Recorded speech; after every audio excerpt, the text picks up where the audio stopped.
اور اہل سنت کے نظریے کے سوا جتنے نظریات ہیں، کوئی کتنے دلائل لے کے آئے، کوئی کتنا اچھا بن کے آئے، خدا کی قسم اس کا نظریہ درست نہیں ہو سکتا، کیونکہ اہل سنت کا نظریہ دیا کس نے؟ کس نے دیا ہے؟ اہل سنت کے نظریے کا اعلان جس نے سب سے پہلے کھلم کھلا کھلے بندوں کیا تھا، وہ حسن و حسین کا بابا فاطمہ کے سر کا تاج علی شریف۔ حضرت علی نے فرمایا تھا نحن اہل سنت والجماعہ، ہم اہل سنت و جماعت، اس لیے ہم کہتے ہیں حضرت علی شیر خدا نے جس نظریے کا اعلان کیا تھا، اب اگر اس زمانے کے اندر کوئی یہ کہے کہ میں علی کا ہوں، علی سے محبت کرتا ہوں، اور علی کے نظریے کو نہ مانے تو وہ علی کا کیسے ہو سکتا ہے؟ اب اگر غور فرمائیں گے نا میری بات، اب اگر آپ کو میں ایک گفتگو سناتا ہوں، اگر آپ میری گفتگو پہ راضی نہیں، توجہ ہے یا نہیں؟ ابھی غور فرمائیے نا، خطیب کا کام ہے چیروں پر بھی دھیان رکھے، ان میں چیرہ چھت پہ ٹکا رہے تو گفتگو پھر کیا سنیں گے آپ؟ پھر ہمیں شکوہ کرنے کا حق تو رہے گا نا۔ کہتے ہوئے گلا تو گھونٹ دیا اہل مدرسہ نے تیرا، کہاں سے آئے صدا لا الہ الا اللہ۔ غور کرو حضرات، جو میں بات عرض کر رہا ہوں آپ کی خدمت عالیہ، حضور نبی اکرم صلی اللہ علیہ وسلم کی امت کے اندر جس نے سب سے پہلے کھلم کھلا نعرہ لگایا سنیت کا، وہ حضرت علی شیر خدا ہے۔ حضرت علی نے فرمایا کہ ہم سنی ہیں، تو اب اگر کوئی بندہ کہتا ہے میں علی کا ہوں، میں علی سے محبت کرتا ہوں، حضرت علی شیر خدا سے مجھے اچھا کوئی نہیں لگتا، تو حضرت علی کا فرمان ہی نہ مانے۔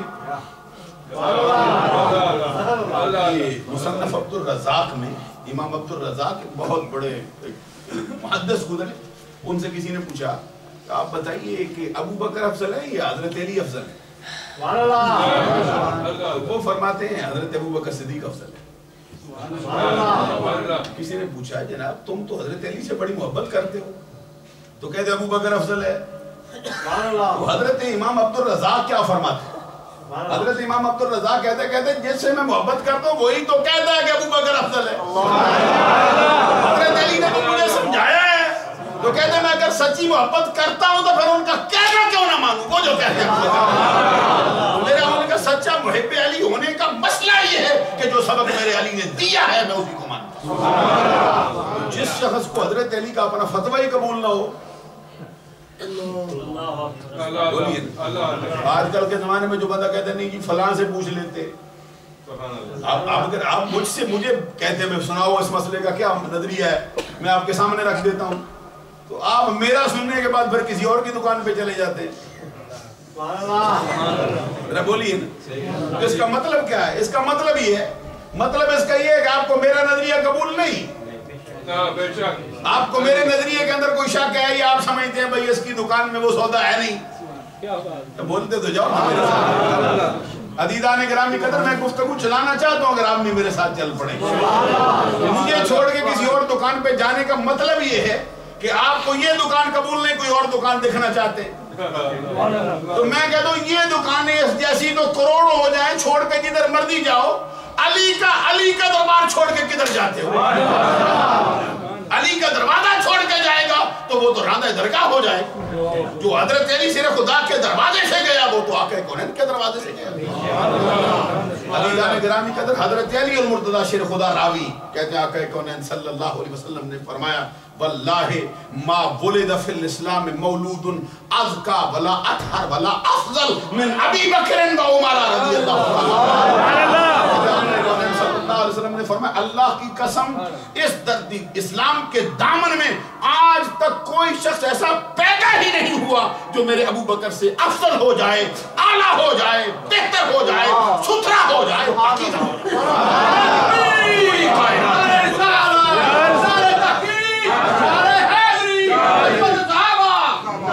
آقا کونین صلی اللہ علیہ وسلم کا ایک فرمان اور بھی سنانا چاہتا ہوں تاکہ آپ کے ذہن میں بیٹھے، توجہ ہے نا؟ پوری توجہ نہیں، جتنی میں چاہتا ہوں اتنی ہو جائے تو میں تقریر آگے بڑھوں، اور آپ کے چہرے پہ جو سلوٹیں پڑی ہیں یہ بھی اتر جائے، چہرہ کبھی مسکرا پڑے۔ جس ہستی کا تذکرہ ہے نا وہ تو زمانے کو مسکراتا چھوڑتا۔ عزیزان گرامی قدر، آقا کونین صلی اللہ علیہ وسلم نے فرمایا ابو بکر و عمر خیر من الاولین و خیر من الاخرین و خیر من اہل السماوات و خیر من اہل الارضین الا النبیین والمرسلین. اس کا مطلب یہ ہے سرکار فرماتے ہیں ابو بکر و عمر پہلوں سے بھی افضل ہیں، ابو بکر و عمر بعد والوں سے بھی افضل ہیں، ابو بکر و عمر آسمان والوں سے بھی افضل ہیں. آسمانی کائنات کا مرتبہ آپ کو معلوم ہے، لا یعصون اللہ ما امرہم و یفعلون ما یؤمرون. رب الجلال کا کوئی ایک فرشتہ بھی رب کی نافرمانی نہیں کرتا، کوئی فرشتہ نافرمانی نہیں کرتا. اسی لیے اہل سنت کا یہ نظریہ ہے کہ دو ہستیاں معصوم ہیں، تیسری ہستی کوئی معصوم نہیں ہے اہل سنت کے نظریات کے مطابق. جس کے ذہن میں کوئی بات بیٹھی ہو درست کر لینا چاہیے. ان میں سے پہلا مرتبہ انبیاء کرام کا ہے. ان الانبیاء کلہم معصومون عن الخطاء عن الصغیرۃ والکبیرۃ من قبل النبوۃ و بعد النبوۃ. اللہ کے سارے نبی گناہوں سے پاک ہوئے، چھوٹے گناہوں سے بھی پاک، بڑے گناہوں سے بھی پاک، اعلان نبوت سے پہلے بھی پاک، اعلان نبوت کے بعد بھی پاک. حضرت آدم علیہ السلام سے لے کر حضرت عیسیٰ روح اللہ کلمۃ اللہ اور آقا کونین صلی اللہ علیہ وسلم کی ذات اقدس تک کوئی ایک نبی ایسا نہیں جو گناہوں سے معصوم نہ. سبحان اللہ. انبیاء کرام معصوم ہیں اور ان کے بعد صرف فرشتے. یہ جو 14 معصوم کی اصطلاح پائی جاتی ہے یہ اہل سنت کی نہیں. سبحان اللہ سبحان اللہ. دل پہ ہاتھ رکھ کے اس کو بھی قبول فرما لیجیے، اہل سنت کا نظریہ پیش کریں. 14 معصوم کی اصطلاح اہل سنت کی نہیں، کسی اور دروازے سے آئی ہے اہل سنت کے ہاں. یہ فرشتے معصوم ہیں اور اللہ کے نبی معصوم. فرشتہ بھی کوئی گناہ نہیں کرتا. لا یعصون اللہ ما امرہم و یفعلون ما یؤمرون.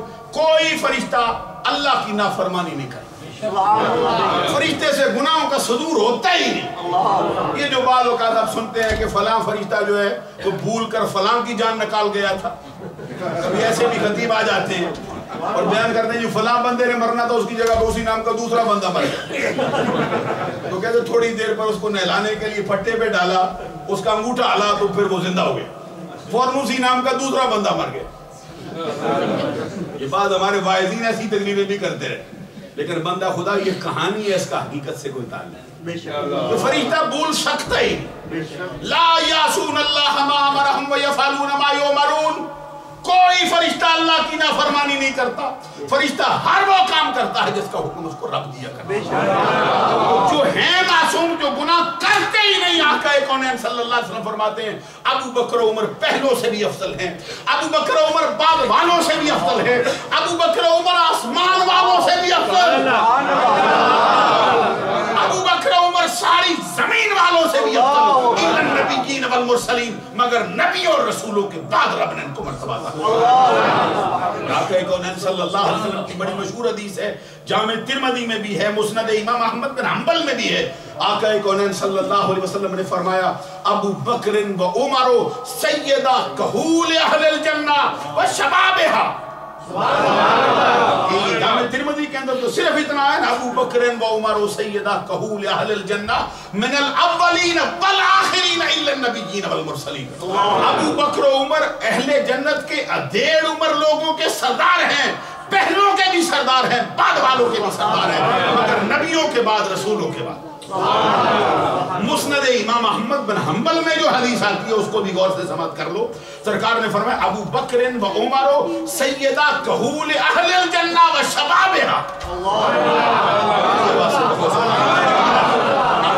صلی اللہ علیہ وسلم نے فرمایا ابو بکر و عمر جو ہیں وہ جنت کے ادھیڑ عمر لوگوں کے بھی سردار ہیں اور جنت کے جوانوں کے بھی سردار ہیں.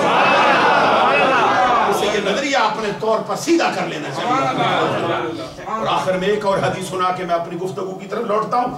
آقا کونین صلی اللہ علیہ وسلم کا یہ فرمان جس میں سرکار نے فرمایا واللہ لو وزنا ایمان ابی بکر ما ایمان اہل الارض لرجحا بہن.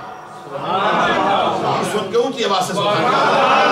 آقا کونین صلی اللہ علیہ وسلم نے فرمایا اللہ کی قسم اگر میری امت کے سارے افراد کا ایمان ترازو کے ایک پلڑے میں ڈالا جائے اور میرے یار غار ابو بکر کے ایمان کو ترازو کے دوسرے پلڑے میں رکھ کر اس کا وزن کیا جائے، اللہ کی قسم ابو بکر کے ایمان کا پلہ پھر بھی بھاری.